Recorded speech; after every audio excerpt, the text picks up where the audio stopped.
Hello everyone, it's Monday. Welcome to another episode of RUNTALK. I'm your host, Dr. Jason Karp. On today's episode, we're going to talk all about workout speeds.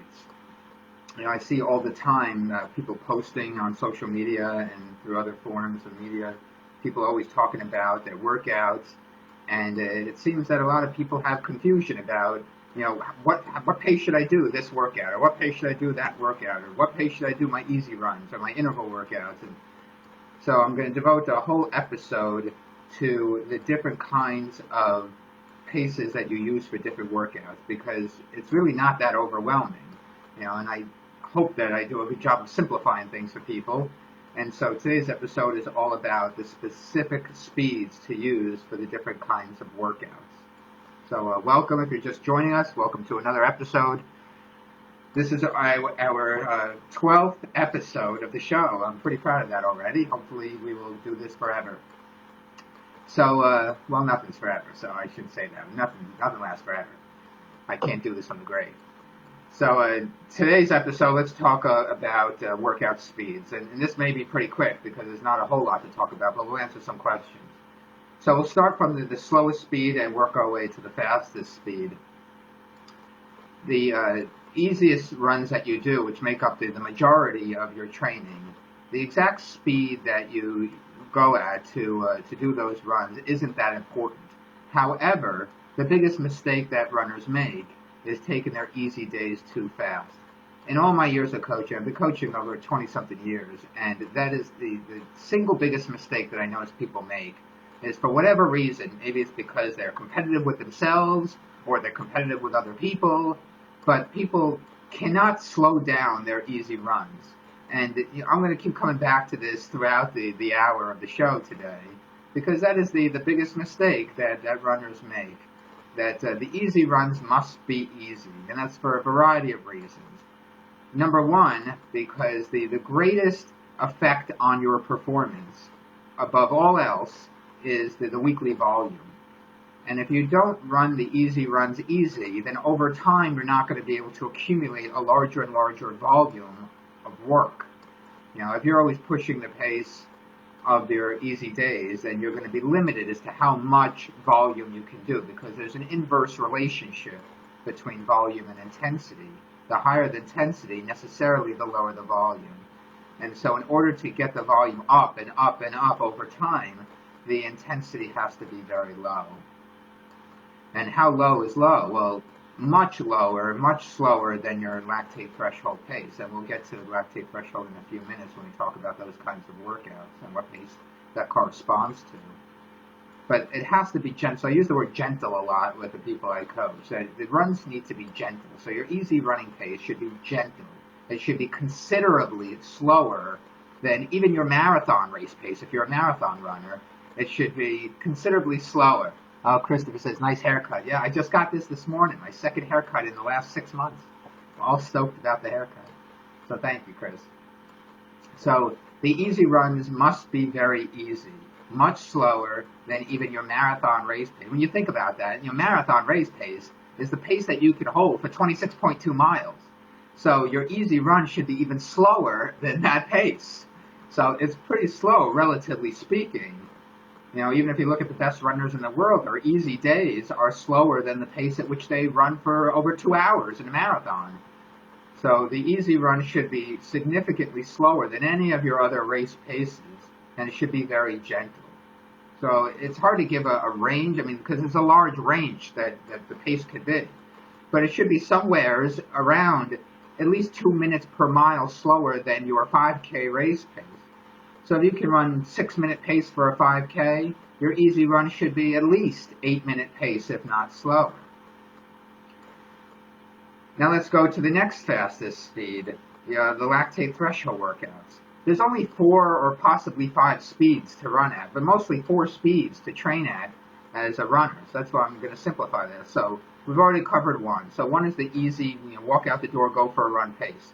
Should be very easy, gentle. The exact speed doesn't matter. It's going to fluctuate a lot when you go up hills and down hills, and because of the weather, the pace will fluctuate even within one run. That's okay. But the average should come out to be about 2 minutes per mile slower than your current 5K race pace. If you do it by heart rate, a lot of people with heart rate monitors, should be about 75% of your max heart rate, even maybe slightly lower, 75% of max heart rate.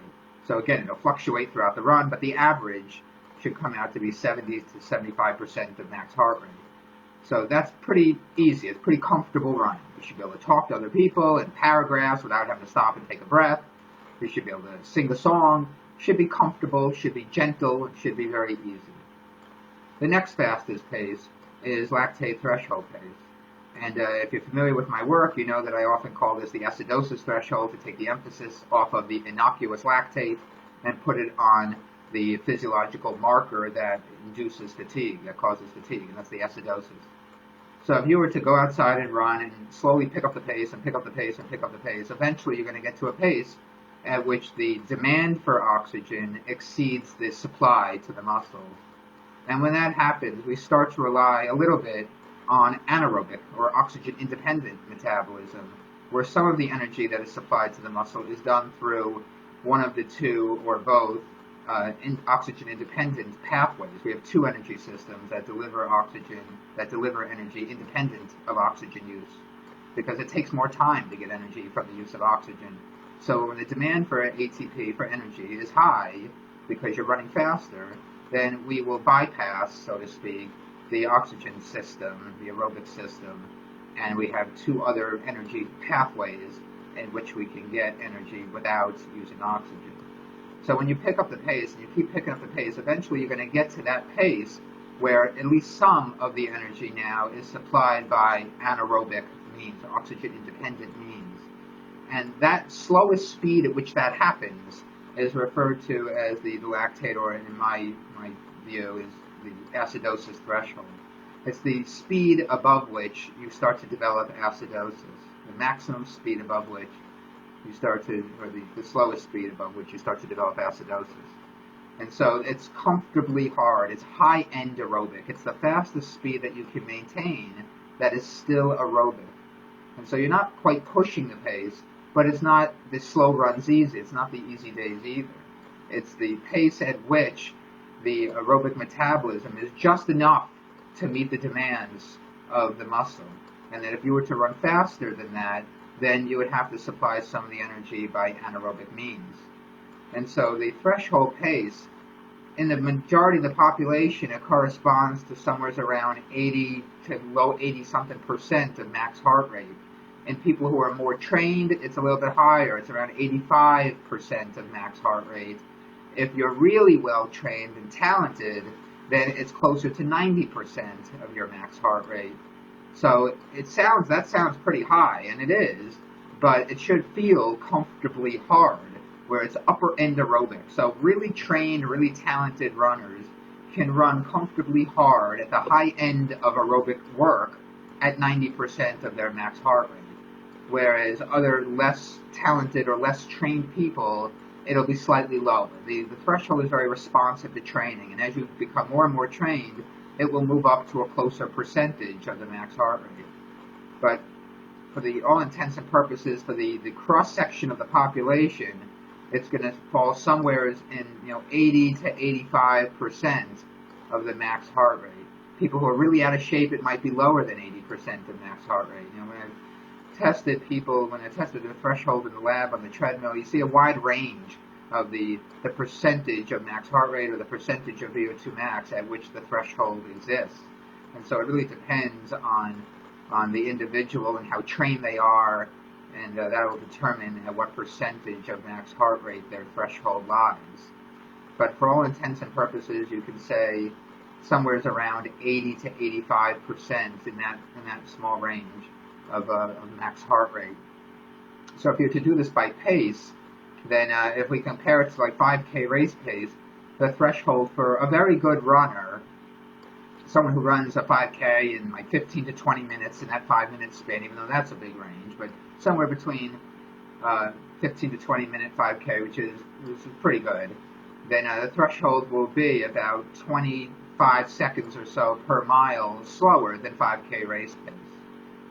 And for a very good runner, I mean, for guys who are running 15 minutes, 14 minutes for 5K, very, very good runner, it's slightly more. It's going to be, the threshold is going to be about 30 seconds per mile slower than their 5K race pace. So the faster you run a race, the less time it takes you to run the race, and the more you can tolerate being far above your threshold. That's the point, and that's why it's not the same difference in time for everybody. So somebody who runs a 5K in 14 minutes, very, very fast, they're going to be able to sustain a pace that is 30 seconds per mile faster than their threshold because it's only taken them 14 minutes to run the race.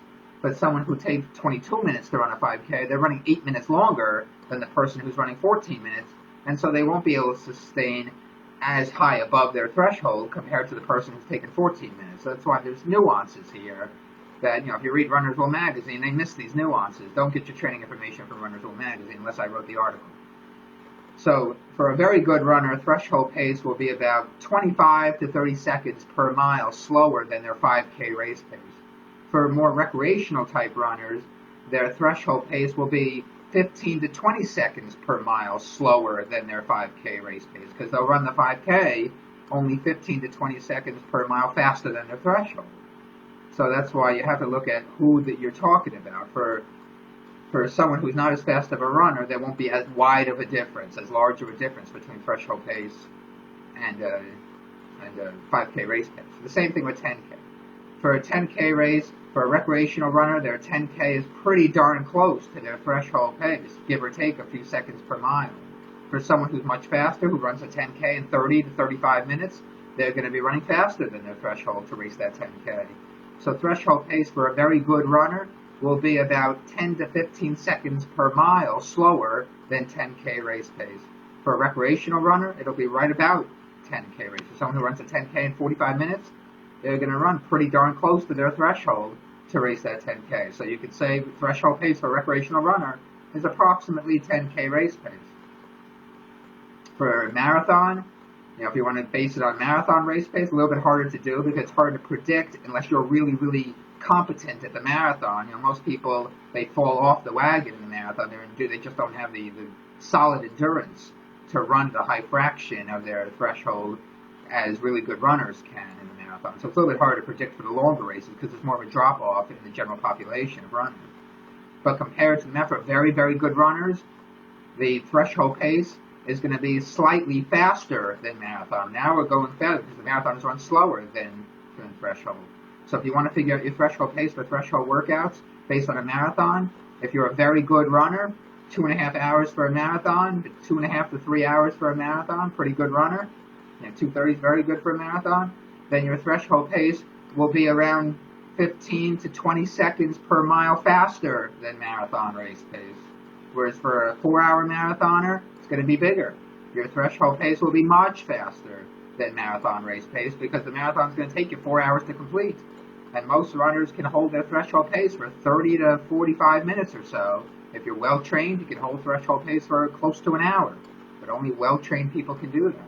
Most people, if you were to pull them off of society, pull them off the street and test their threshold, they would only be able to sustain it for maybe 30 to 40, 45 minutes or so. I used to do all this stuff in the lab. It's fascinating to see how long people can hold these intensities. It's great. It's beautiful to watch. And you see a big difference between people who are trained versus people who are not trained. So, to do a workout, to do a threshold workout, you can either do it in a straight tempo run, a given amount of time or a given amount of distance at threshold pace. Or you could break it up into an interval format, maybe do 5 to 10 minute sections at threshold pace and then take a very short 1 to 2 minute recovery in between. But regardless of how you do it, the pace always stays the same. You run at threshold pace. You want to improve your threshold, you run right up against threshold pace. There's other ways to improve threshold too, doing some interval training, which we'll get to in a minute. But to do the threshold workouts, this is the second fastest speed. The easy speed was number 1. Threshold speed, lactate threshold speed, is number 2. So you run right at threshold pace. And it's important to run at threshold pace and not faster if you're trying to train threshold. If you want to target, you always want to run as slow as you can to meet the purpose of the workout. So if the purpose of the workout is to train your threshold, you run at threshold pace. And the way you make the workout more demanding over time to force more physiological adaptations to be made, you do that by adding more volume to the workout rather than forcing the pace to get faster. The pace will get faster over time, But the way you do that is by running more work right up against your threshold. And then over time, the threshold pace will get faster, and then you adjust the pace. Or you can do it from a race. Once the race is, you can do a race. Then you base the workouts off your race pace. So that's the second speed, is threshold speed. You could do it by the heart rate. You could do it by pace. You can also do it by perceived exertion if you are familiar and experienced with what it's supposed to feel like. So threshold pace should feel comfortably hard. So it's high-end aerobic. Think about or feel what is the fastest that you can run that is still aerobic, where all the energy to your muscles is supplied by aerobic metabolism. The fastest pace at which you can run that still is aerobic, that is your threshold pace. So those are three ways together that you can use to come up with the right pace for you. You can do it by pace compared to your race paces. You could do it by heart rate, about 80 to 85% of max heart rate. If you're a really good runner, 85 to 90% of max heart rate. And then you can also do it by the feeling, and what it's supposed to feel like, comfortably hard. The third fastest pace is Vo2 Max pace. So Vo2 Max, if you didn't watch the episode, I had a whole episode on Vo2 Max. If you didn't watch that episode, Vo2 Max is the maximum rate at which oxygen can be consumed by the muscle. Okay, that's why it's called Vo2 Max, maximum volume of oxygen that can be consumed per minute. And that occurs at 100% max heart rate by definition, because there's actually an equation that we know that defines what the Vo2 max is. The Vo2 max equals your maximum stroke volume times your maximum heart rate, which together, if you multiply those things, gives you your maximum cardiac output, the amount of blood leaving the heart per minute. And then you multiply that maximum cardiac output, which is heart rate times stroke volume, times the maximum arterial venous oxygen content difference, the difference in oxygen content between arterial and venous blood. So on one hand, we have the blood delivery from the heart to the muscles, and on the other hand, we have the muscle's ability to use the available oxygen that's being delivered to it and use it in the mitochondria to regenerate ATP for muscle contraction, regenerate energy for muscle contraction. So we have delivery and we have use, and those two things together make up the Vo2 max. And so when you're doing Vo2 max workout, by definition, the Vo2 max occurs at maximum heart rate. So when you do an interval workout, you want to be very close, if not at, your maximum heart rate during the reps of the interval workout. And so Vo2 max pace, you can do it again, you can do these workouts either by heart rate, so shoot for 100% of max heart rate during the reps of the interval workout, or you can do it by pace. And so just like lactate threshold pace can be determined off of race pace, so too can Vo2 max pace, because you run races at predictable paces based on physiological factors. So it's always amazing to me when people say, well, I want to run this time for a half marathon, or I want to run this time for a 5K. Well, whether or not that's possible depends on the pace at the lactate threshold, the pace at Vo2 max, because you can't run a certain time unless the physiology tells you can run that time. You know, people think they can just will it. Oh, if I just try hard enough. That's baloney. This isn't a sport. You can just will it. And, you know, one of the most significant predictors, or if not the most significant predictor of how fast you're going to run a race, is the speed that you're running at when you reach your lactate threshold and the speed that you're running at when you reach your Vo2 max. Those two things have been measured millions of times in the lab. The Vo2 max pace and the lactate threshold pace are the most significant predictors of distance running performance, regardless of how strong you are in your head. So, you know, this is all physiology, and that's why we can determine the paces for workouts off of your race performances. So the Vo2 max pace corresponds to, for most of the population, it'll be about 1.5 mile race pace. For a good runner, it's closer to 2 mile race pace, because Vo2 max pace is about the fastest pace you can maintain for about 7 to 10 minutes. So in a really good runner who can run 2 miles in 10 minutes or faster, then Vo2 max pace will correspond to about 2 mile or 3,000 meter 3K race pace. In most of the population, if you were to take a cross-section of the population, then Vo2 max pace will correspond closer to about 1.5 mile race pace. For a beginner runner, maybe closer to mile race pace, because if it takes them 7 or 8 minutes to run 1 mile, then their Vo2 max pace will correspond closer to their 1 mile race pace. So think about a race that would take about 7 to 10 minutes to complete. So if you base it off a 5K for a pretty good runner, a very good runner, VO2 max pace will be about 15 seconds per mile faster than 5K race pace, because a 5K is run at a 95% of VO2 max, or 93%. It's 90-something% of VO2 max. It's not quite, when you race a 5K, you're not quite at VO2 max, but you're close. You're over 90% of the VO2 max. So VO2 max pace is faster than 5K race pace for almost everybody, unless they're a very, very slow runner. But for almost everybody, your 5K race pace, well, I mean, if you're a very fast runner, then you'll be running, the faster you are. And if it takes you 13 minutes to run a 5K, you're going to be running pretty close to VO2 max pace for that 5K. So, but for everybody else, VO2 max pace will be much, much faster than 5K race pace.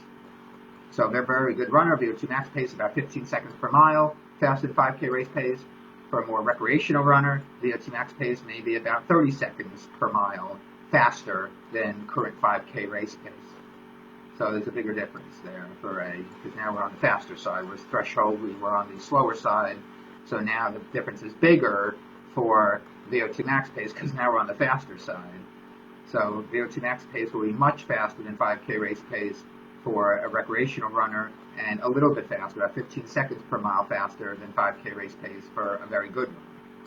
So again, you can figure it out based on heart rate. If you do the workouts by heart rate, you can be pretty darn close, if not at, your max heart rate when you do the interval workout, and you can do it based on the pace compared to your race pace. So a recreational runner, maybe about 30 seconds, maybe even, if you're very recreational, maybe 40 seconds per mile faster than 5K race pace, and a good runner, it's about 15 seconds per mile faster than 5K race pace. It should feel hard but manageable. So think of, if you run a 2-mile race or a 1.5-mile race, it's hard, but it's not an all-out sprint, but it is a pretty fast pace. So it's manageable because you're only going to do, when you do the interval workout, you're only going to run for 2 to, really good runners can run up to 5 minutes, but for most runners, they're going to run like 2 to 4 minutes for their reps of the VO2 max interval workout. So you're only going to hold the pace for 2 to 4 minutes and then get a break and then do it again. And so the workout should feel hard but manageable. Hard but manageable. You should be breathing pretty heavy because now that we're faster than lactate threshold pace, there's a large anaerobic contribution, and it's the anaerobic metabolism that's driving the breathing to blow off the CO2, and so you're going to be breathing hard. So it's hard but manageable. A lot of stuff going on when you do a VO2 max workout. You're running at your heart's maximum capability to pump blood. Your heart has one job to do, that is to pump blood. Job description is 2 words, pump blood. And so you're running at your heart's maximum capability to do that. So obviously that'll feel difficult, but it should be manageable because you're only going to hold the rep for 2 to 3 minutes, maybe 4 minutes if you're very well trained, up to 5 minutes if you're a really, really good runner. If you can run 2 miles in 10 minutes and then you do half that distance, you can do 5 minutes, 5 minutes per mile for the VO2 max workout. I mean, that's a tough workout, but if you're, college runner, elite runner, you can do that. But for most people, they'll run 2 to 4 minutes at maximum heart rate and then repeat that several times throughout the workout. So that's 3 speeds. Your 4th fastest speed is anaerobic capacity. Now we're going to dip into anaerobic metabolism a lot and work on speed endurance. And so that is the ability to hold a very fast speed where heart rate now doesn't matter because it's not about oxygen delivery, it's about anaerobic metabolism that's occurring inside the muscle. That's really what we're trying to train. The acidosis, the ability to buffer that acidosis and train the anaerobic energy systems, the enzymes involved in anaerobic metabolism. So for recreational runners, this may be about half-mile, even 400-meter race pace, whereas more highly trained runners, it'll be closer to mile race pace. If you run a mile in 4 to 5 minutes, then that's huge anaerobic metabolism taking place, and that's significantly faster than your VO2 max pace.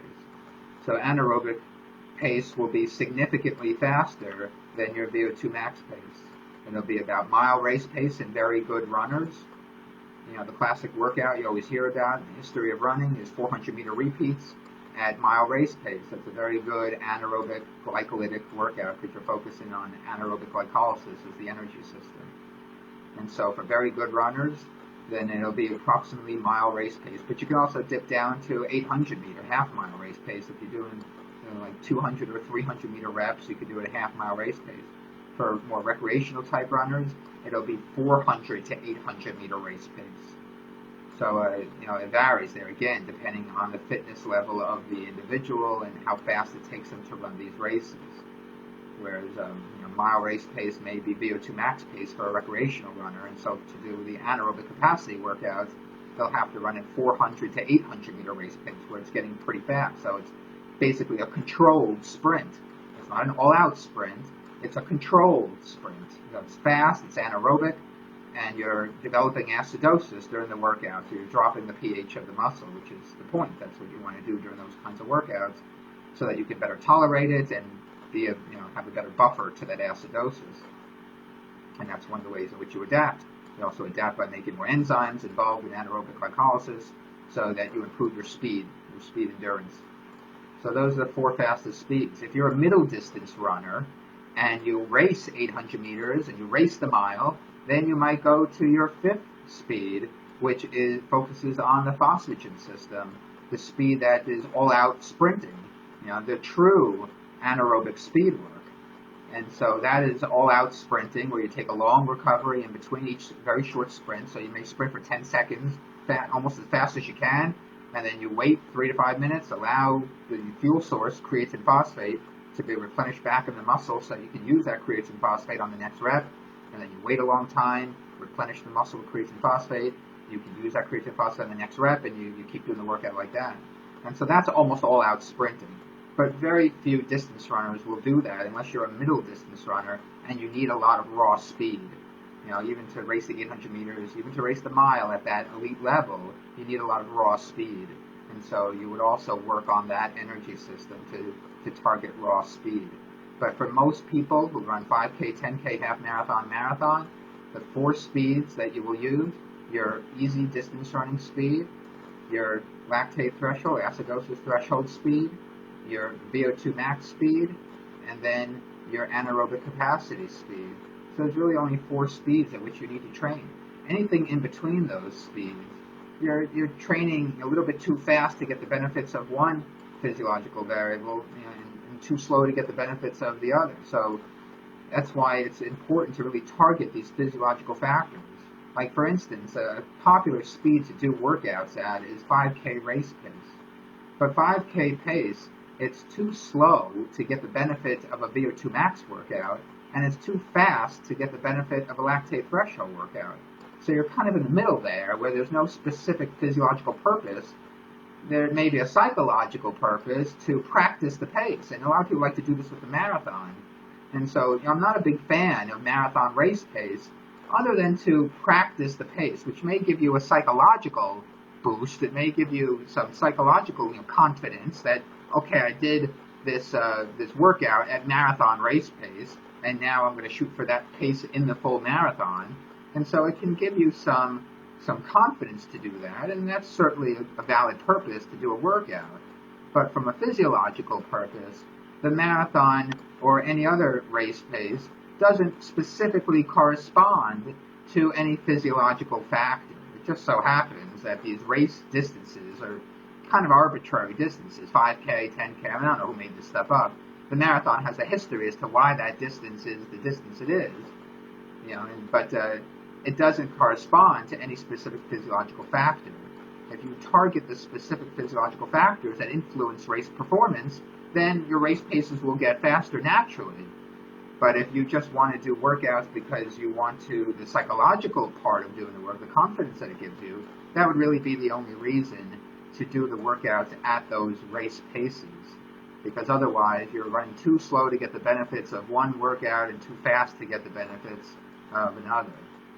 And so it's better from a physiology perspective to specifically target the variables that you're trying to train that influence performance. So I wouldn't do too many workouts at 5K pace or 10K pace, although as we said before, 10K pace will correspond to threshold pace in more recreational runners, not so much in very good runners. They would have to do their threshold at a slower pace than their 10K race pace. But for recreational runners, their 10K pace will approximate, or if not be right at. I mean, for some people, it may be right at their threshold. It all depends on the time it takes you to run a 10K. So it may, threshold pace and 10K pace will be very close, if not exact, for recreational runners, people who are running in the mid to upper 40s for 10K. Then their threshold pace will be pretty close to the time it takes them to run a 10K. So that would be the only condition in which race pace may correspond to a specific physiological factor. But for all the other races, it doesn't. And so I wouldn't spend so much time running at 5K pace or half marathon pace or different paces based on the race pace. Better to target the specific physiological factors. So those are really the only 4 paces a runner needs to run at. So we got the easy pace again, we got the threshold pace, we got the Vo2 Max pace, and then we have the anaerobic capacity pace. And for all of these paces, always think of, well, what's the slowest I can run to hit that physiological factor, to target that physiological factor. You always want to run as slow as you need to meet the purpose of the workout, and the way you make the workout more challenging over time is to either, depending on the type of workout it is, you can either add more volume to the workout by either running, like if you do an interval workout, you run longer reps, or you do more reps, or you can reduce the recovery interval in between reps. If you reduce the recovery time in between, that definitely makes the workout a lot harder as well. And so over time, you can even make a game out of it. You can keep reducing the time of the reps until almost the time where it becomes a continuous run. And that's a great way to prepare for a race. You can do like Vo2 Max reps of 3 minutes, taking 2.5 minutes recovery. And then over time, you can shrink that to 2:15 recovery, then 2-minute recovery, then 1:45 recovery, then 1:30 recovery, and see how much you can keep going like that and still be able to hit the times for the reps by reducing the recovery interval more and more. It's going to take some time, and as you move along that, you're going to notice that you're going to get to a point where now it becomes very difficult, because now it's almost feeling like a race, because you've reduced the recovery interval so much that it's very hard to do it. But it might be a nice little game to do that and to see how short you can make those recovery intervals without destroying the workout and still be able to do the workout at the right pace. So that's a good way to progress over time, to do the workouts like that. You can make a game out of it. So those are your 4 speeds. I'm trying to think what else I want to say. Again, with these live performances here, I don't have cue cards like they have on TV. When you watch television, those people in the talk shows, they're all reading the teleprompter. Nobody's talking about the stuff off the top of their head. They're all reading the teleprompter. But when you watch RUNTALK with Dr. Jason, there's no teleprompter here. I'm just speaking off the top of my head. So let's see if there's any questions here. Mark says, I was running high miles per week, 140 to 120, 140 twice a day every day, running 3 hard runs of the 14 per week. The other runs were easy days. Yeah, I mean, when you run that high volume, I'm actually writing about this right now in my next book, which is all on training theories and periodization for runners. And when you run high volume, necessarily most of that volume is going to have to be at a low intensity. There's no way to run upwards of 100 miles a week and have 50% of that be at threshold pace or faster. You're going to kill yourself. There's no way that that's possible, because there's an inverse relationship between volume and intensity. We all know that the faster we run, the less time we can run, right? When you run easy, you can run for hours. But when you run fast, you can only do that for seconds to minutes. And so the more volume you do, you're going to have to slow down the pace. Otherwise, you're not going to be able to accomplish that high volume. And that's why you hear a lot being thrown around about how 80% of the training is easy and 20% is hard. That number is an artifact of first of all of that comes from the research on what elite runners do. And elite runners are running a lot of volume. And when you run that much volume, yes, the majority of your volume is going to have to become at a low intensity. And so that 80% is really an artifact of the high volume rather than a true representation of how runners should train. If you're only running 20 miles a week, does that mean 80% of those 20 miles should be easy? No, I would argue that a higher percentage of those miles should be hard, because you're only running 20 miles a week. So if you do 20 miles a week and you're running almost all of that easy, it's going to take you a long time to get fit, because that's not much of a stimulus. But when you're running 100 miles a week, then you can do 80% of that easy, and that's still a very huge stimulus to which to adapt to. So you can't really copy what elite runners do, because they're doing something that the rest of the population is not doing. It's not the same circumstance. But if you are running upwards of 100 miles a week, then necessarily most of it's going to have to be easy. There's no other way to do it. You can't do 50% of your 100 miles a week at a hard pace. That's not going to be possible because there's an inverse relationship between volume and intensity. And so going back to what I said earlier, there's at least three reasons to do your easy runs really easy. One is to create the greater volume, which you need to be a better runner. Two is less injury risk, because again, you always want to run as slow as possible to meet the purpose of the workout.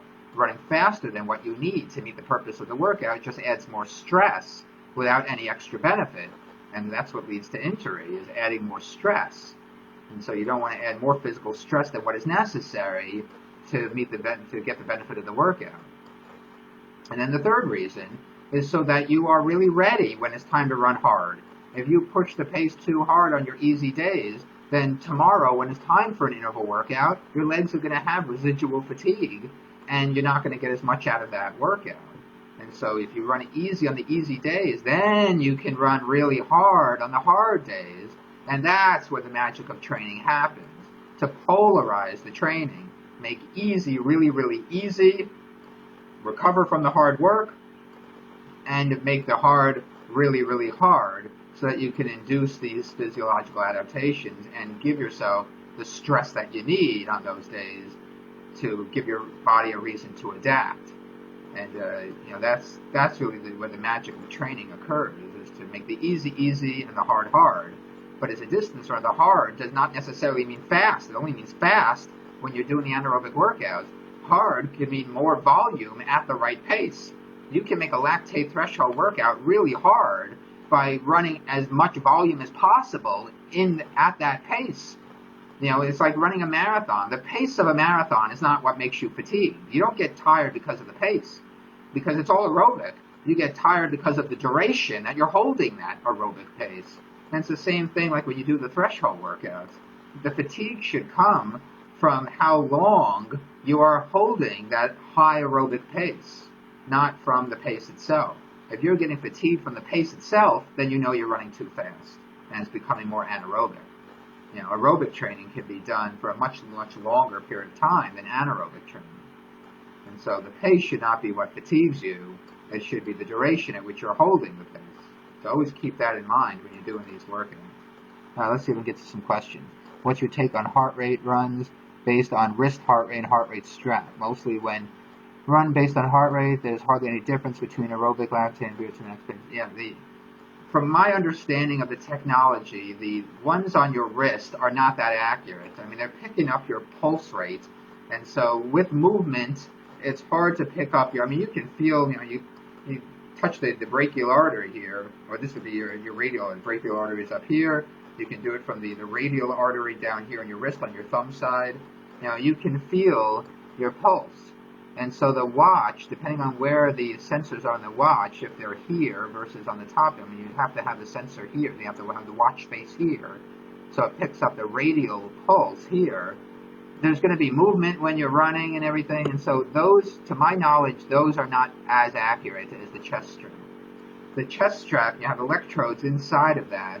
And that kind of works like an EKG. If you've ever been into a lab or in a hospital, they put the EKG electrodes on you, and we can measure heart rate, and that's the gold standard. That's the best way to measure heart function and the rhythm of the heart and heart rate is by EKG. So when you wear the strap around your chest, there are electrodes in that strap, and it's picking up. It's like an EKG signal. It's picking up the heart rate from your chest, and that's the best way to do it. So I know they're uncomfortable. I don't like wearing it myself, and especially in the summertime, you're sweating a lot. But that's the other issue too, is you have to be sweating because with water you get more conductivity on those things. If your chest is perfectly dry, it's not going to pick up the signal. The signal gets amplified with when you have water, when you have moisture, and so you can pick up the signal better even on your chest when there's moisture, when you're sweating. So those are much more accurate than the wrist. So let me get to the other part of the question here. There's hardly any difference between aerobic lactate and Vo2 Max Test. So there should be a big difference. when you're running at lactate threshold pace or Vo2 max pace, there's a big difference in those two paces, because one is comfortably hard at the high end of aerobic metabolism, and the other, you're dipping into anaerobic metabolism because you're running much faster than lactate threshold pace. So there is a big difference between those two paces. There's about, if I think off the top of my head, there's about a 20-second per mile difference in good runners between threshold pace and Vo2 max pace. There's about a 20-second, maybe even 25-second per mile pace difference. So it is significant. It is significant. Okay, let's see. Based on wrist heart, So I wouldn't do the workouts based on wrist heart rate, because it's not going to be that accurate. It's not going to give you an accurate reading of what your true heart rate is. And all of these workouts too, if you're going to do it based on heart rate, you have to know what your real max heart rate is. You can't do like 220 minus age, and there's a million different formulas. In fact, one of my academic advisors, and when I was back in school a long time ago, when I was working on my PhD, my academic advisor and wrote an article once for a journal on reviewing all of the research on heart rate equations. And there's a lot of them. There's a few dozen heart rate equations, and none of them are perfectly accurate. Some better than others. 220 minus age is not. That it doesn't even come from a study. That comes from a series of studies where somebody else, put data points on a line and extrapolated to what the heart rate would be. But that 220 minus age equation doesn't even come from a specific study that has looked at 220 minus age. It's very interesting how that became the most popular equation. If you look back in the research on 220 minus age equation, as well as the other equations, you'll see that they're not as accurate. So you would need to do a test. The point is, you would need to do a test to find out what your real max heart rate is. So take your heart rate monitor with the chest strap, go out to a track, and run 4 laps of the track, getting faster with each lap of the track, so that the last lap you're running as fast as you can, and then keep glancing at the heart rate monitor to see what the max heart rate is. You can also do a test on a treadmill. We do this all the time in the lab on the treadmill during a Vo2 Max Test. We measure max heart rate. It's one of the criteria that we use to determine whether or not the person has reached their Vo2 max. We want to see them to reach in excess of 95% of their age-predicted max heart rate. So we want to see getting pretty close to the max heart rate to determine that it was a valid test of the Vo2 max. So it's important to know what your true max heart rate is if you're going to do the workouts based on heart rate rather than calculate the pace. But I don't want to complicate this with you, because it really isn't that hard to determine what pace should you run for different workouts. As long as you know your fitness level, that's why you need some kind of race. You need a time trial or a race or some indication of what your fitness level is. And then when you know what your fitness level is, you can pretty easily determine what pace you should run for the different kinds of workouts. And like I said, there's only 4. Easy run, threshold, Vo2 max, anaerobic capacity. And for anaerobic capacity, you don't need to know heart rate, because heart rate is irrelevant. You're working anaerobically. So you only need to know heart rate for 3 different kinds of workouts: the easy runs, the threshold runs, and the Vo2 max intervals. And so that's really all you need heart rate for. Let's see if there's any other questions. Feel free to ask questions. We're getting close to the end of the show, but I appreciate all of you coming in. Please tell your friends. Every week we do a different topic. This is our 12th episode. There's so much great information that I love to share with everybody. And so, now you know the speed to do all 4 different kinds of workouts. It's really not that complicated. But there's a lot of science behind how we come up with those speeds and what those speeds mean and how you improve those speeds over time. Because like I said, out of all the physiological factors related to distance running performance, the 2 which are related that have the most predictive value, how fast you're going to run a race, are the speed at lactate threshold and the speed at Vo2 max. So your Vo2 max pace and your lactate threshold pace. The faster those paces are, the better runner you're going to be at all race distances, the faster you're going to run all your races. So with that, I'm trying to think if there's anything else I have to think about to say. Just make sure you do the workouts at the prescribed paces. Don't do the workouts faster than what you need, and don't waste your time, other than confidence of running and practicing that pace. Don't waste your time running a 5K pace or half marathon pace or marathon pace.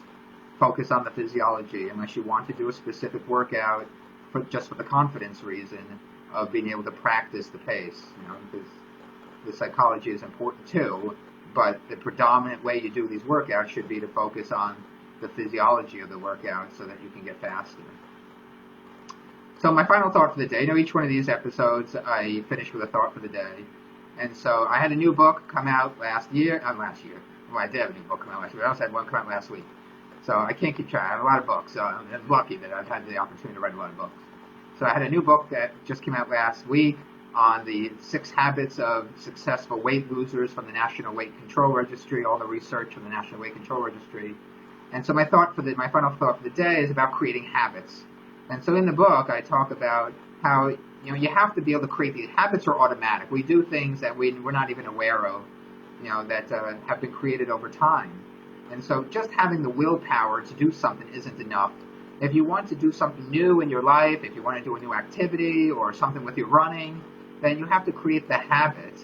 And so you need to put cues in place to create those habits. You have to put cues in place to remove the habits that you don't want anymore and put other cues in place to create the new habits that you want to instill in your life. And so my final thought of the day is to come up with cues. Think about something you want to do and create a habit to do it. And the way you create that habit is putting a cue in place. Say you want to eat more fruits and vegetables. Well, your cue, the obvious cue, could be the visual cue. Have a banana on your desk or have an orange on your desk. Physically, put the thing on your desk so that your visual cue, you see it, and then you are more likely to eat the healthy fruit. And it's the same thing with eating breakfast. Eating breakfast is one of the 6 habits of highly successful weight losers. If you're interested in keeping the weight off for the rest of you got to eat breakfast. So people are busy. They're off to work. They're shuttling their kids to school when school actually takes place. And so it's hard for people to eat breakfast. So put the cue in place. Prepare the meal, prepare your breakfast the night before, set the table before you go to bed, so you have this visual cue. Put some signal or some alarm on your watch or on your phone that blasts some music about breakfast. How about breakfast at Tiffany's? Play that music as an alarm every morning so it reminds you it's time to eat breakfast. You got to place cues in your life so that you're more likely to engage in that behavior. And that's what the creating of habits is all about, is putting cues in your life that will help you to remove undesirable habits and to put other cues in your life that will help you to create those desirable habits and to slowly, over time, change your behavior. You see the cue, just like Pavlov's dogs that we all learned about in high school psychology class. They associate ringing the bell with the food. They pair the ringing of the bell with the food, the ringing of the bell with the food, and then the dog knows every time they hear the bell, what happens? They start salivating because they think that there's going to be food. And so you can train yourself just like you guys train your dogs. Humans are animals too, and we can train ourselves the same way. You put cues in place that have some sort of meaning that are paired with some other stimulus, and then over time you create these behaviors to make you do what you want to do and remove the behaviors that are undesirable, that are deleterious to your life and that you want to get rid of. So that's my final thought for the day, is to put cues in place to create the habits that you want. Thank you for joining us for another episode of Run Talk. I'm your host, Dr. Jason Karp. Come back next week. Thank you very much.